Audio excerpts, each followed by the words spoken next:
Fala pessoal do Conversas Sustentáveis, como é que vocês estão? Estamos aqui para mais um episódio, né? Acho que pós-enchente no Rio Grande do Sul, a gente está retomando as nossas atividades com a geração de conteúdo através do Spotify, agora também no YouTube. E agora, para que a gente tem trazido temas ligados à parte educacional, conscientização e também agora falando com as empresas, que é o que a gente sempre fez, só que nesse meio tempo a gente estava focando com o que aconteceu, falar um pouco mais da questão do clima, então trazer um pouco outros cenários. E hoje a gente vai conversar com o Jorge Souto, ele está aqui representando a Braskem, então a gente vai ter um papo bem bacana falando das ações também para que a gente possa inspirar outras empresas e criar mecanismos e chegar, acho que, tornar mais natural isso dentro das companhias, a parte da sustentabilidade. Então, Jorge, seja muito bem-vindo ao Conversas Sustentáveis. Se tu preferir, posso chamar de Jorge ou de Souto. Para mim, eu estou acostumado com Jorge, meu pai é Jorge, então acaba que é mais simples. Mas antes da gente entrar na pauta Braskem, pode ser que tenha alguém caindo de paraquedas e não conheça, mas assim, quem é o Jorge? Por que o Jorge chegou aqui? Por que a sustentabilidade? Conta um pouco mais de ti, Jorge, por favor. Bem, olá, Wagner. Obrigado pelo convite do Conversas Sustentáveis. É um prazer estar com vocês. Bom, eu sou engenheiro químico, então entrei em 1985 na indústria química. E naquela época, sustentabilidade não se usava a palavra, nem a palavra se usava. Então, meu foco era ser um bom engenheiro para que produzíssemos mais e melhor.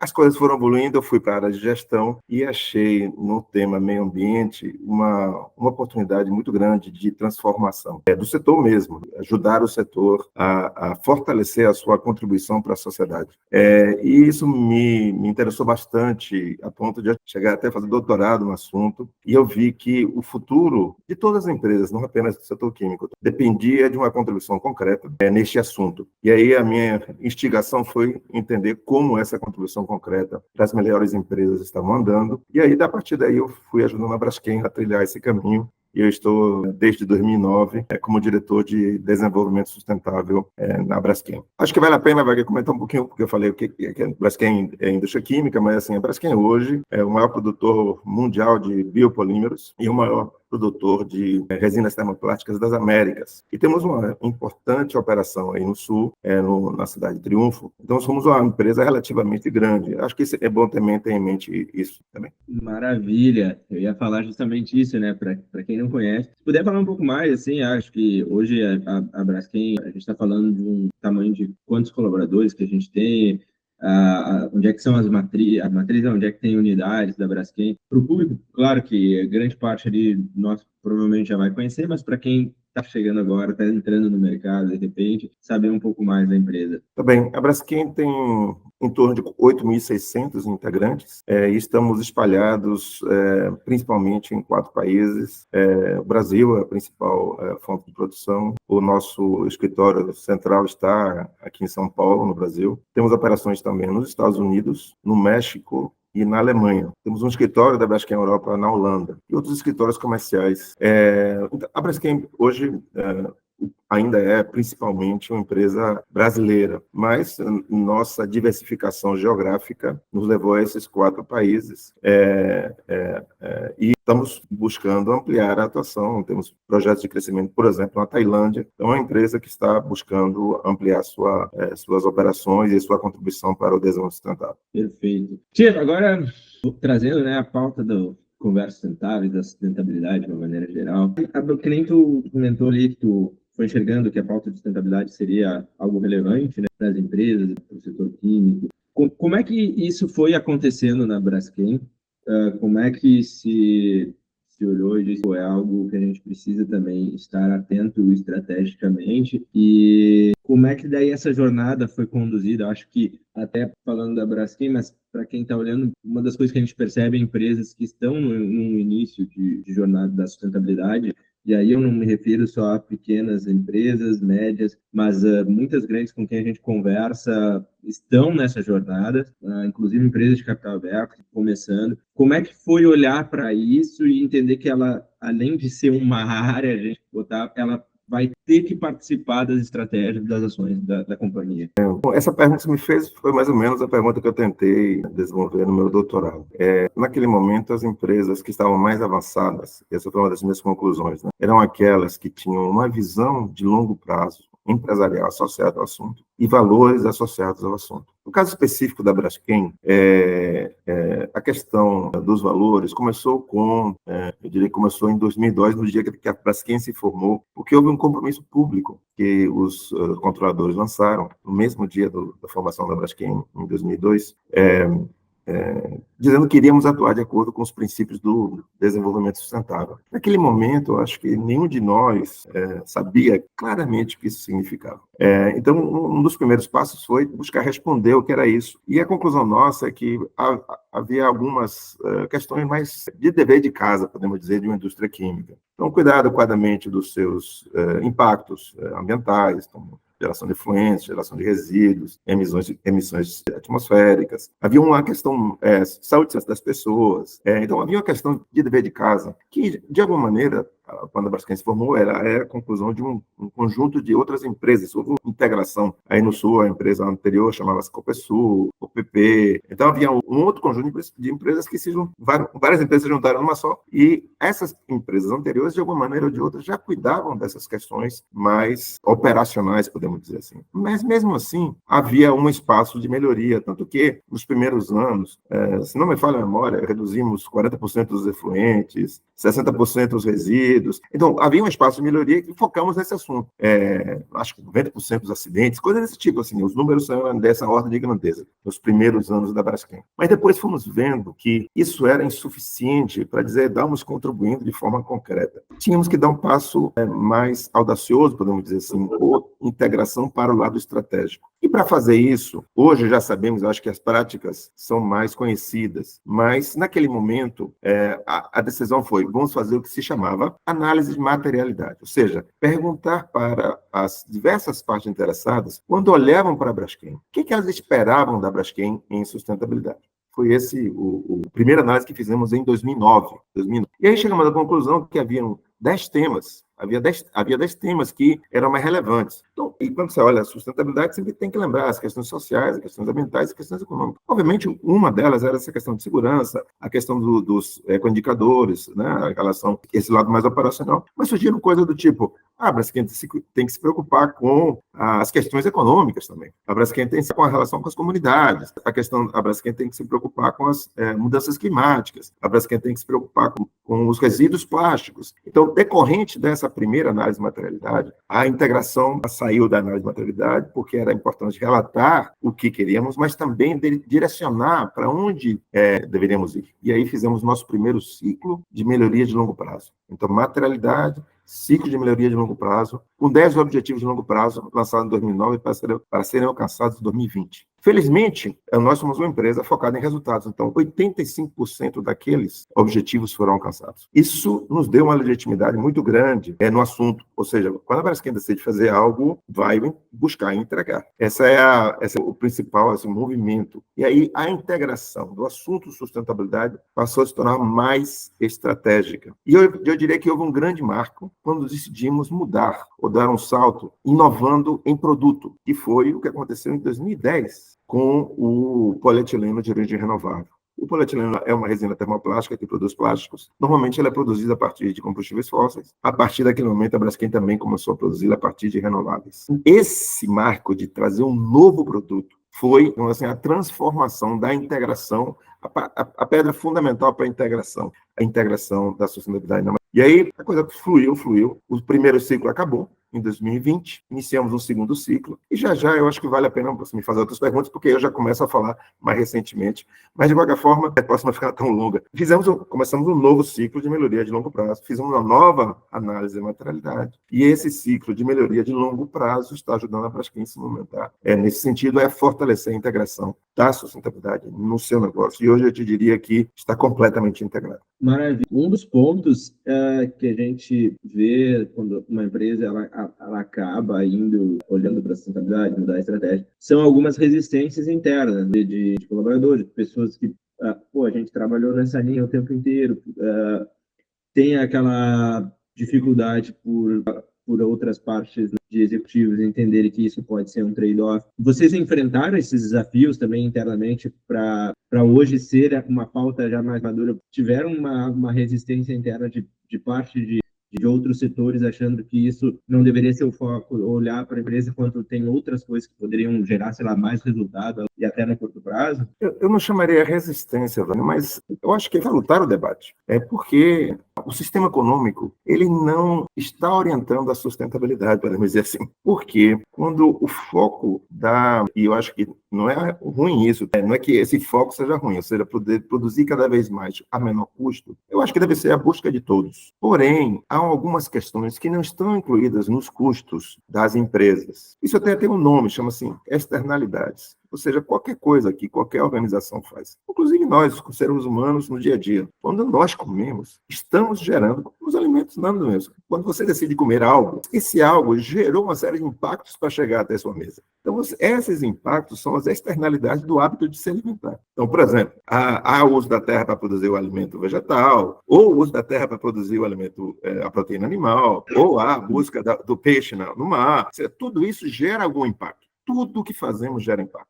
Inclusive as organizações. Vivo gera impacto, né? Inclusive as organizações. Tudo que todas as organizações geram. Esses impactos não necessariamente estão incluídos, ou os custos desses impactos não necessariamente estão incluídos no sistema de precificação. Então, acaba que o preço final dos produtos, ele não representa o que é mais sustentável. Ele representa o que é mais barato naquele momento. Apenas isso. Então, sair de uma situação onde nem tudo está no custo, para uma coisa, poxa, eu vou fazer algo que me traz um custo que eu não tinha e que eu não sou obrigado a fazer, porque o custo ainda, ou não há lei para isso, ou concretamente não é uma exigência de algum cliente ou de algum parte interessado qualquer, órgão financeiro, etc. Não sou obrigado a fazer. O movimento para fazer o convencimento da importância desse movimento passa por um debate. Esse debate na Braskem é constante, porque é salutar. Qual é a velocidade que deveríamos nos movimentar? Alcançar que resultado? E isso tem que ser equilibrado com o resultado econômico, porque não existe, eu costumo dizer, não existe empresa verde no vermelho. Não tem como alguém gerar impactos positivos ambientais e sociais sem gerar o resultado econômico. A lógica de um resultado econômico é necessária não apenas para a própria empresa, para a sociedade. Imagine uma sociedade cujas empresas todas tivessem resultado econômico negativo. Não existiria emprego, não existiriam as empresas. Um desastre, né? Seria um desastre completo. Então, é insuficiente olhar apenas o lado ambiental e social, mas também é insuficiente olhar apenas o lado econômico. Então, este movimento ele tem que ser debatido. Então, quando, assim, trazendo casos concretos, quando lá em 2009 identificamos que os resíduos plásticos eram considerados materiais para os nossos stakeholders, houve um debate se deveríamos entrar ou não no negócio de reciclagem. Naquele momento, a decisão foi não entrarmos. Em 2018, 9 anos depois, criamos um negócio de economia circular. Demorou 9 anos nesse debate, tomamos a decisão de que deveríamos entrar no negócio de economia circular. Lá em 2009, entendíamos que essa questão de resíduos, quem tinha que cuidar eram os municípios. Só que o problema foi evoluindo, até hoje. A política nacional de resíduos sólidos não está implementada no Brasil. Então, concretamente, em algum momento a gente chegou, caramba, a gente tem que fazer algo mais. E aí criamos um negócio de economia circular. Está sendo fácil isso? Não. É o negócio mais desafiado que nós temos. Porque a economia circular, que promove o uso, a reciclagem, etc., ela hoje é mais cara do que a economia linear. É muito mais fácil você produzir a partir de uma matéria-prima concentrada, transforma aquilo em um produto que nos é útil para produzir no nosso processo, e aí produzimos o nosso produto. Simples assim. Acabou. A circularidade, vou ter que me envolver com o consumidor, com o catador de resíduos, com a empresa de gestão de resíduos, com as prefeituras, encontrar matéria-prima para isso, torna isso uma matéria-prima para, depois desse processo todo, de coleta lá na frente, trazer tudo de volta para ser processado novamente. Não é fácil isso. É mais caro. É mais caro. Concretamente, essa é a realidade. Então, precisamos ir no passo que é viável. Então, o debate é super, super necessário. E eu concordo plenamente, né? Eu acho que esse é o cálculo que deve ser feito, porque tu não pode comprometer também a saúde da tua empresa para falar, vou ser verde, e que nem tu mesmo trouxe, e fechar a conta no vermelho.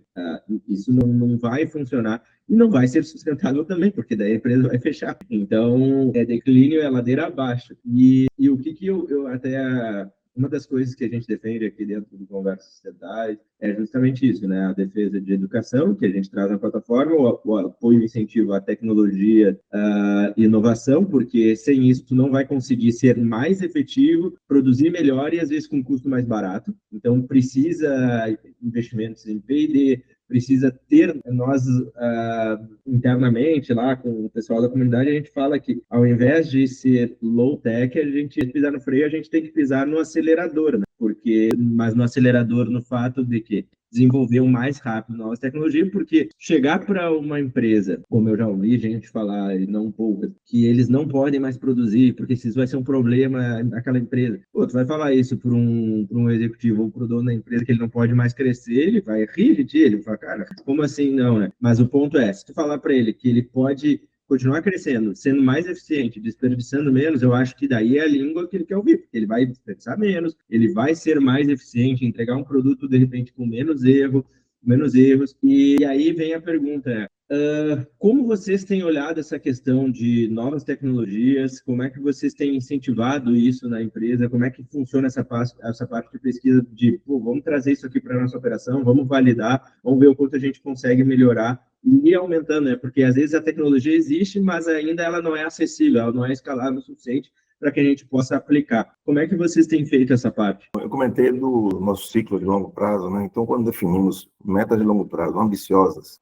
como por exemplo, na Braskem, nós não produzimos 1 grama de produto renovável em 2009. Decidimos que nós queremos ser o maior produtor mundial de biopolímero. Então, concretamente, quando você coloca um desafio de longo prazo, claramente, para os seus integrantes, e isso é discutido. Qual desafio assumimos é discutido internamente. No segundo ciclo, nós desenvolvemos mais de 500 pessoas nessa discussão de quais deveriam ser os desafios de longo prazo da Braskem. E, concretamente, chegamos à conclusão que esses desafios, eles orientam claramente, assim como eu tinha concluído lá, uma visão de longo prazo associada ao assunto. E aí decidimos ter 3 avenidas de crescimento claramente definidas para a empresa. E você vai ver que todas elas associadas ao desenvolvimento sustentável. Então, nós queremos produzir 1 milhão de toneladas de produtos de conteúdo renovável até 2030, 1 milhão de toneladas de produtos com conteúdo reciclado até 2030. E queremos crescer nos produtos tradicionais, reduzindo as emissões de gás de efeito estufa em 15% até 2030. Ou seja, essas são nossas avenidas de crescimento. Concretamente, todas elas associadas à sustentabilidade. Só que esses volumes que eu descrevi, eles são desafiadores. Para alcançar esses volumes, você precisa investir em tecnologia, em inovação. E a tecnologia, na indústria química, não se desenvolve de um dia para o outro. Se lembrarem dos laboratórios, para descobrirem que um produto, quando misturado com o outro, dá outro produto, isso é uma reação química muito avanço para tornar isso um produto que seja útil para a sociedade e que, ao mesmo tempo, seja viável economicamente, que é o que se faz com a engenharia química associada. Então, concretamente, não é tão simples. Então, a inovação se tornou também um pilar estratégico, assim como é a sustentabilidade. A inovação é um dos pilares estratégicos da Braskem. E, graças a essa decisão da inovação e da sustentabilidade serem 2 pilares estratégicos da Braskem, estão trabalhando juntos. Hoje, minha função, ela é liderada pelo vice-presidente de inovação e estabilidade. Você vê como é que essas coisas estão adequadamente correlacionadas. E há equipes espalhadas pelo mundo. Aí temos em Triunfo, aqui em Campinas, em São Paulo, em Boston, em Pittsburgh, na Alemanha, em Wesseling. Temos vários laboratórios, com também plantas pilotos, onde esse processo de inovação é conduzido de forma a buscar desenvolver novas tecnologias, não só para as quem dá, também em parcerias com universidades, centros de pesquisa, para que esses novos processos, produtos e processos sejam desenvolvidos. Nosso foco está associado a essas avenidas de crescimento. Então, nosso foco está novos processos para produzir produtos com conteúdo renovável, novos processos para reciclagem de resíduos plásticos. Esses têm sido melhores processos para produzir os produtos tradicionais com menos gás de efeito estufa. Então, essa relação entre inovação e sustentabilidade é total. O futuro nosso depende da inovação para alcançar aqueles objetivos. Perfeito. Eu sou muito contrário com isso, até a gente produzir um conteúdo, né, para o YouTube, justamente isso, né, que justamente falando que a gente, quando a gente fala de sustentabilidade, a gente tem que pensar macro, não que isso não significa que a gente não tem que ter um nível de consciência em casa, na pessoa física, no que eu me refiro, como cidadão, mas eu digo como, de fato, a gente ganha escala, seja, não é o fato de não andar de avião, mas como é que a gente pode transformar o avião com tecnologias, sei lá, ser mais leve, uma aerodinâmica melhor, um combustível mais eficiente, e isso que vai gerar um impacto mais claro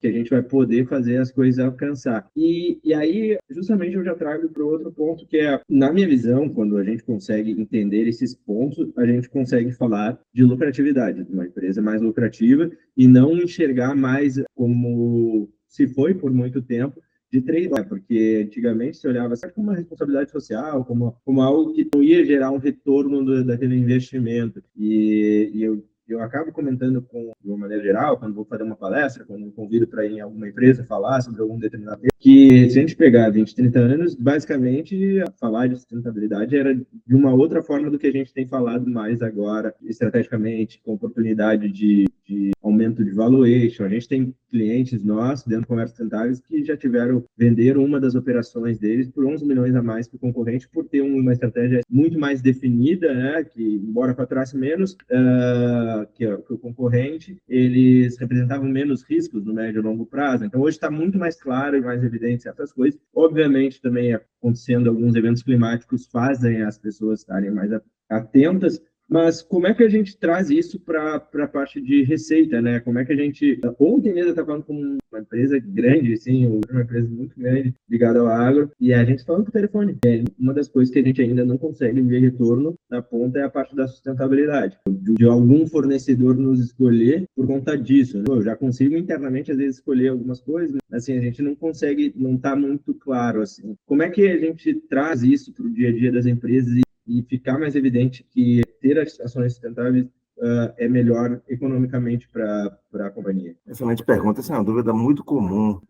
E também diria que não há uma resposta que podemos dar genericamente para qualquer iniciativa ou qualquer produto em sustentabilidade. Eu posso te dizer pela experiência da Braskem. Quando decidimos investir no polímero de origem renovável, ele levou anos literalmente, para que enchêssemos a planta, ou seja, produzir capacidade máxima, porque o produto é mais caro, como eu já tinha dito, e o seu outro pessoa que você conversou provavelmente é também. Então, é necessário que haja algum interessado em trazer valor para haver o valor de ter um produto mais sustentável. Esse interesse dos nossos clientes, ou dos clientes dos nossos clientes, nós temos visto que é crescente. Tanto que nós ampliamos essa planta, recentemente, em 2022. 2023. Então, esse interesse ele é crescente. E eu diria que isso depende também muito de políticas públicas. Políticas públicas que exigem, por exemplo, dos mais sustentáveis, facilitariam a lucratividade dos negócios das empresas que focam nesse assunto. Mas não é tão simples colocar políticas públicas que, ao mesmo tempo, beneficiem em questões econômicas e ambientais, porque o gestor ele tem que estar também tem que estar preocupado que, do lado de lá, pode ter pessoas que têm menor acesso. Então, é uma, digamos, busca de um movimento que ele está sendo construído, não só pela Braskem, não só pelo Brasil, e mundo afora. O desafio é complexo, porém é necessário, porque já chegamos à conclusão, e os estudos mostram isso, que da forma com que nós operamos hoje os nossos negócios, a sociedade de forma geral, operamos nossos negócios, todos eles, operando do mesmo jeito, não teríamos planeta suficiente. Se fôssemos que nem os americanos, mais de 5 planetas. Até os dinamarqueses, que a gente acha que são super sustentáveis, mais de 4 planetas. Não é uma forma já desenvolvida, ou já existente, que já temos resposta. Não temos. Então, é necessário inovação, é necessário políticas públicas, e é necessário uma outra coisa, do meu ponto de vista: valores, visão de futuro associada ao assunto, como eu comentei no início. Que aí a perseverança pode acontecer. Nós perseveramos, no caso do polímero de renovável, e nos tornamos o maior produtor mundial, e hoje esse é o produto mais lucrativo da Braskem. Concreta. Por quê? E exportamos ele para mais de 40 países. Então, veja só, no tradicional é muito mais difícil hoje. Exportar, o tradicional, o que vale é o custo mesmo. O mais barato é o custo. E o nosso não é o mais barato, porque o nosso processo é baseado em uma matéria-prima um pouco mais cara. E aí, pronto. Então, concretamente, pelo tradicional, a gente não ganha competição, mas pelo sustentável ganhamos. E aí vem a relação disto com o Brasil. Neste país, os produtos mais sustentáveis provavelmente serão mais competitivos. E aí, provavelmente, vocês já discutiram isso, mas energia renovável mais acessível, biomassa produzida em maior produtividade. Esses são dois atributos que, para muitas cadeias, são determinantes por isso que a Braskem se tornou o maior produtor mundial de biopolímeros. Nosso produto, ele remove CO2 da atmosfera. Então, nessa questão de mudanças climáticas, nós tiramos CO2 da atmosfera, em vez de estar emitindo. Veja só que solução. Então, nós temos uma solução que é mais competitiva, por isso somos o maior produtor mundial de biopolímeros. Então, concretamente, é necessário identificar para cada empresa que nicho, porque tem que se começar com nicho, que nicho de negócio poderia atrair clientes que querem mais sustentabilidade. E explorar se você teria um diferencial comparativo nesse produto. Se sim, esse é o seu caminho. E esse produto será mais sustentável, tanto do ponto de vista ambiental, social, como econômico no futuro. Pode ser que demore um pouco, como demorou no caso do PE Verde. No caso dos reciclados, ainda não chegamos lá. Como eu falei, esse produto, esse negócio está muito desafiado, mas esperamos que, perseverando, encontremos soluções tecnológicas, encontremos políticas públicas que alavanquem a demanda por produtos com conteúdo reciclado, isso valorize o produto, e com isso os negócios sejam mais lucrativos, ou será possível sobreviver fazendo isso, fazendo reciclagem. Então, concretamente, é possível ser sustentável economicamente, sim, mas depende muito do produto que você está escolhendo, da inovação que você está trazendo e da situação das políticas públicas associadas ao assunto. Maravilha. Essa, assim, da gente poder transformar em lucratividade, a gente conversa com sempre gente, né? Tem um grande parceiro nosso também que estão ali, que é o pessoal da Irani, conversando com o Divan, que é o CFO da Irani. Eles estão super bem posicionados no Easy, e ele fala mais ou menos parecido. Para nós traz retorno, porque a gente tem um alinhamento com isso e isso, e acaba que financeiramente, então, ele é bom para nós, tem todo um retorno, mas não tem uma resposta também pronta vai variar muito o caso. E eu acho que vai muito também quando a empresa está comprada com a ideia, quando tem a associação de bons parceiros ao entorno que possam ajudar. Acho que tudo vai relacionando uma questão estratégica que eu escrevi isso, acho que no LinkedIn, acho que foi em 2018, que eu via um mercado muito voltado para a economia circular. Eu nem atuava diretamente com Conversa Sustentável, já existia o podcast, mas não, nem o podcast existia, mas eu já estava inserido no setor de energia, e eu olhava que essa questão da economia colaborativa, e quanto mais tu engaja as pessoas na volta, esse formato de comunidade, que basicamente hoje é o que a gente faz, sim, no Conversa Sustentável, até inclusive na plataforma, gera um retorno muito grande, porque as pessoas começam a se envolver com aquilo que está acontecendo, e a tendência de tu poder usar outras camadas para o teu negócio se torna muito mais fácil, né? Se torna tu tem um acesso muito melhor porque tu criou uma rede e criou um impacto. E isso eu até daí quero trazer para a gente estar esse caminho para o fim. Tem essa e mais uma pergunta, mas essa em relação a justamente isso. Quando a gente fala de sustentabilidade, de estratégias, né? A gente pensa nas emissões, a gente pensa escopo 2 e escopo 3, ou a gente falando de parceiros. Como é que vocês olham estrategicamente para os parceiros? Como é que vocês tentam engajar, terem melhores fornecedores? Como é que é interno para que vocês criem, de repente, uma rede que já esteja mais madura para trabalhar com a sustentabilidade?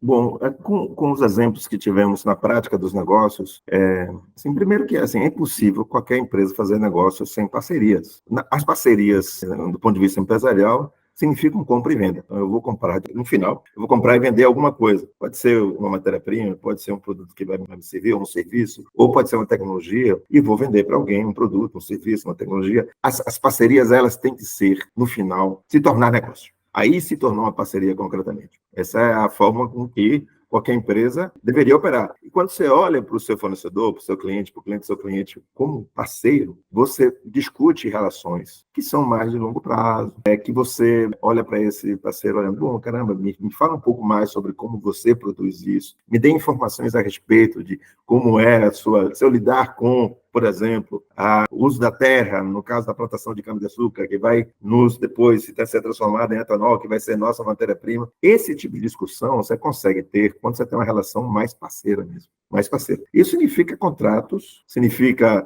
uma relação que olha para o lado econômico, é claro, olha para o lado econômico, não podemos nunca perder de vista o lado que já começamos, mas também olha outras dimensões. E aí, no nosso caso, nós decidimos fazer isso, primeiro olhando para a cadeia Águas Acima, para os nossos fornecimentos, na lógica de clareza, primeiro, do que queremos. E tem uma clareza associada com qualquer tipo de relação com a Braskem, que chamamos de código de conduta mesmo.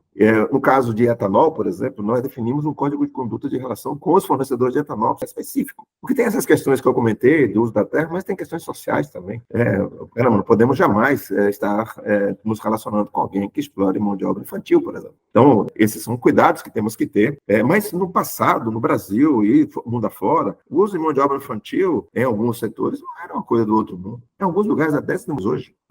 O uso de mão de obra infantil, você vai, em alguns lugares na Europa, a criança lá está atendendo junto com o pai e com a mãe o seu restaurante. E aquilo é uma mão de obra. Concretamente, não é que seja uma coisa do passado completamente, mas do ponto de vista das empresas grandes, isso já sabemos que não deveria ser assim. Então, esse tipo de coisa está claramente definido no nosso código de conduta de relação com o fornecedor de etanol. Temos um código de conduta em relação com todo tipo de fornecimento. E, mais recentemente, temos buscado incentivar o movimento para a sustentabilidade através de avaliações, feedbacks e também premiações. O reconhecimento, tanto para fornecedores como para integrantes da Braskem, o reconhecimento, essa relação que vai no lado positivo, é muito bem vista por todos. E depois a gente pode entrar na questão dos integrantes, mas concretamente, o relacionamento positivo é muito bem visto por todos. E aí você cria um movimento de ganha-ganha. Porque bons fornecedores, com toda essa gestão dos riscos e oportunidades adequadas, produzindo um bom produto, vende mais a Braskem, vende mais o fornecedor. Então, concretamente, temos um ciclo que se torna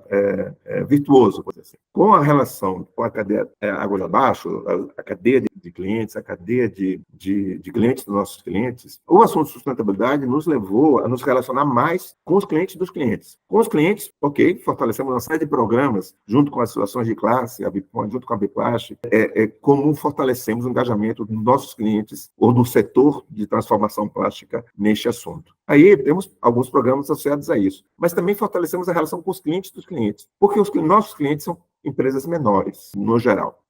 Nós somos, em relação a eles, maiores, e os clientes deles, algumas vezes, são maiores também. Então, é necessário ter um olhar para esse grupo, um olhar de engajamento, de apoio. E aí, nos relacionando com os clientes, nossos clientes, isso é mais fácil também, às vezes. Porque, às vezes, o nosso cliente quer fazer algo, mas ele não encontra espaço, porque o cliente dele não está pedindo. Então, é necessário motivar a demanda, de novo. Aquela lógica que eu falei, só pode existir produto mais sustentável viável se houver demanda. Então, é necessário se relacionar com o cliente do cliente para que haja uma demanda por aquele produto mais sustentável. E essas coisas estão evoluindo. Eu diria que não estamos lá ainda, porque lá onde seria necessário, porque senão já teríamos resolvido o problema da sustentabilidade no mundo. Né? Perfeito. Acho que é mais ou menos isso. Acho que a gente tem que olhar o mercado como uma parceria. Eu, basicamente, na minha trajetória empreendendo no setor de energia ou agora através de conversas sustentáveis, eu sempre busquei isso, sempre acreditei nesse modelo. Eu lembro que uma vez, conversando com meu pai, da área da metalmecânica, e eu falando, né, como eu enxergava os negócios, o mundo, né, e até em relação nas relações comerciais, e o meu pai, por vir de uma outra geração, ele ainda me disse, cara, isso é bonito nos livros,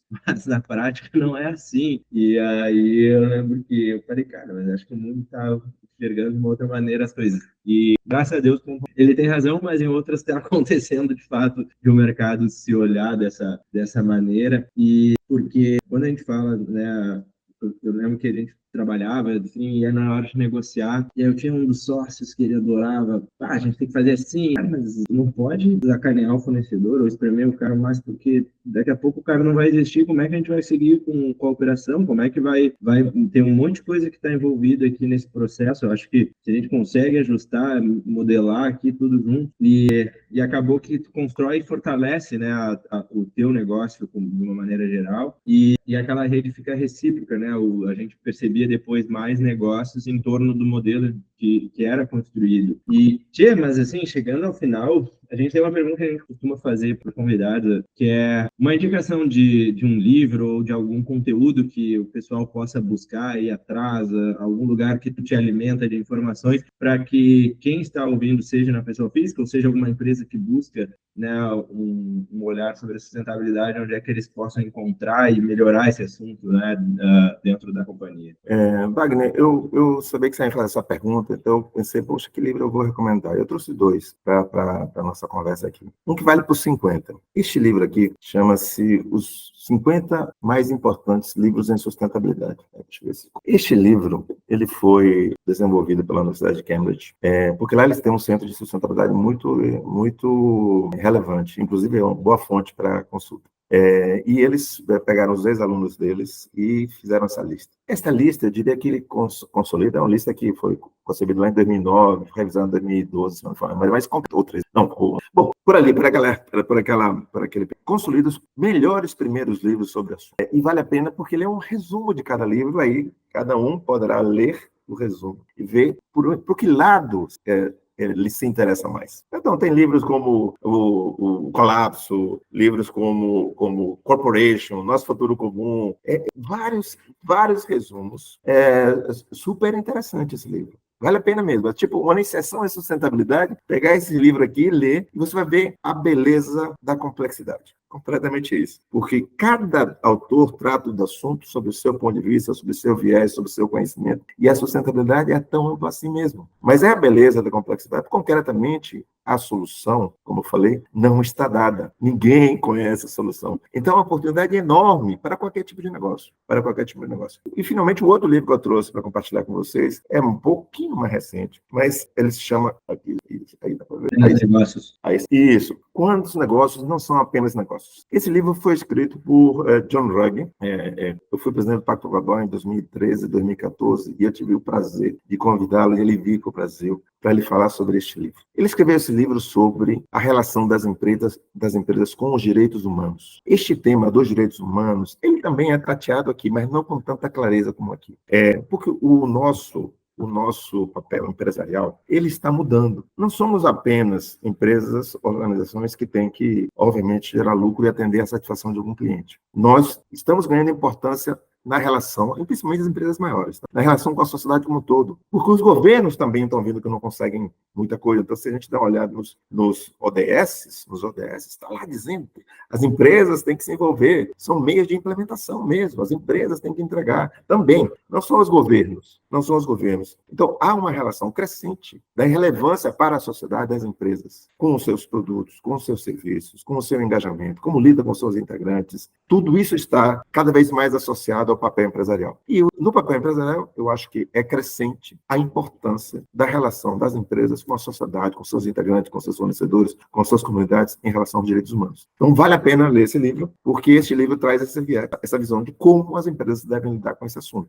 Por exemplo, fazer uma boa análise de risco, que nesse caso chama-se due diligence em direitos humanos, conhecer que, do ponto de vista do outro, aquilo pode ser muito mais relevante do que para você. Pode ser questão de vida e morte para ele, para você pode ser questão de, é um entre 1 milhão. Então, assim, obviamente estou fazendo um exagero só para fazer o ponto. Mas, concretamente, essa relação da sociedade com as empresas e vice-versa está em mudança também. E ela está sendo cada vez mais ampla do ponto de vista de dimensões. Então, o lado de direitos humanos, diria que por isso que eu trouxe esse outro, é o mais recente. Eu acho que vale a pena a gente se aprofundar. Muito bom. Já peguei aqui também para mim. Daí vou atualizando também as minhas leituras aqui. E, Jorge, também quero agradecer a sua participação, o teu tempo, sei que é corrido, né, para a gente fazer as coisas no dia a dia, mas também agregou muito conteúdo. Eu acabo dizendo que o podcast, para mim, é ótimo. Foi despretensiosamente uma coisa muito legal que eu fiz lá no início. Me permitiu conhecer muita gente, aprender muito e sigo aprendendo nessa jornada. Então, poder conhecer um pouco mais da Braskem. E quero que tu deixe também, se as pessoas quiserem entender mais da Braskem, onde é que elas acham, como é que elas te encontram, para deixar a tua consideração final ou alguma pauta também que eu acabei não trazendo. Também. Bom, quem quiser conhecer um pouco mais da Braskem, obviamente temos um site, né? Vale a pena dar uma olhada no site da Braskem. E tem um instrumento específico, que é o nosso relatório anual, que a gente se orgulha muito de consolidar em algumas páginas, dezenas de páginas, né? Consolidar tudo que fazemos no nosso negócio. E aí eu acho que a principal mensagem é essa, né? Já não fazemos em sustentabilidade, fazemos no nosso negócio, conseguimos integrar completamente esse assunto na forma de fazer negócios da Braskem. E eu acho que esse é o principal passo que todas as empresas devem buscar. E, de uma maneira geral, cada parte interessada, cada pessoa também, na sua decisão, como integrar mais no seu processo decisório individual esses assuntos. Não é fácil, porque o ideal seria a gente olhar apenas uma variável, preço e pronto, mas sempre tenha atenção de quem vocês estão comprando, o que vocês estão comprando, que impactos aquilo provoca, e também analisar com um pouco mais de profundidade o assunto. Às vezes há umas tendências que olham unidimensionalmente um assunto, e a gente não explorou aqui a questão do plástico, mas, caramba, se vocês olharem, tem algumas pessoas que são anti-plástico, mas concretamente não analisaram todas as dimensões, porque tem estudos baseados em ciência, chamada avaliação de ciclo de vida, que mostram que os plásticos são excelentes do ponto de vista ambiental, pelo simples motivo que a quantidade de plástico, de matéria-prima que vai em cada aplicação, é menor do que o resto todo. Por isso que os carros ficam mais leves, por isso que os carros consomem menos, por exemplo. Então, essas análises são necessárias, é necessário ter maior profundidade. Mas, concretamente, assim, a mensagem final, assim, para a gente fechar, nós precisamos de um momento amplo de escala para o assunto. E precisamos estar nos relacionando com todas as partes interessadas para que isso aconteça. Precisamos de políticas públicas que movimentem esse assunto, que realmente tragam o incentivo para a mudança para empresas que querem dar assunto. E precisamos de cidadãos que olhem para quando estão comprando. Não se esqueçam que são cidadãos. Concretamente, comprem o mais barato, desde que aquilo não venha de mão de obra escrava, por exemplo, ou não venha, sim, de uma exploração que você sabe que está acontecendo. Então, nós temos um papel. Um papel como cidadãos, como empresas. Os governos têm seu papel. Todos têm seu papel. Então, precisamos que todo esse fluxo aconteça. Se falando muito, sendo transparente, então por isso que é importante olhar no nosso site. Vocês vão ver que nós, de forma transparente, falamos dos nossos problemas também. Todas as empresas têm problemas. Nós falamos lá dos nossos problemas, mas ao mesmo tempo falamos do que estamos fazendo para resolver os problemas. Então, concretamente, precisamos de transparência e relacionamentos cada vez mais profícuos. Olhando para uma sociedade onde todo mundo consiga viver bem dentro dos limites do planeta. Perfeito. E, pessoal, agradecer a todos vocês que ficaram com a gente até o final. Toda semana tem um Conversa Sustentável no ar, no Spotify e agora também no YouTube. E também, quem quiser participar lá da nossa comunidade, do Conversas Sustentáveis, bem tranquilo, tem todos os acessos nos links, vão estar no YouTube, na descrição, e na descrição também do Spotify. E semana que vem tem mais. Falamos, pessoal. Até mais.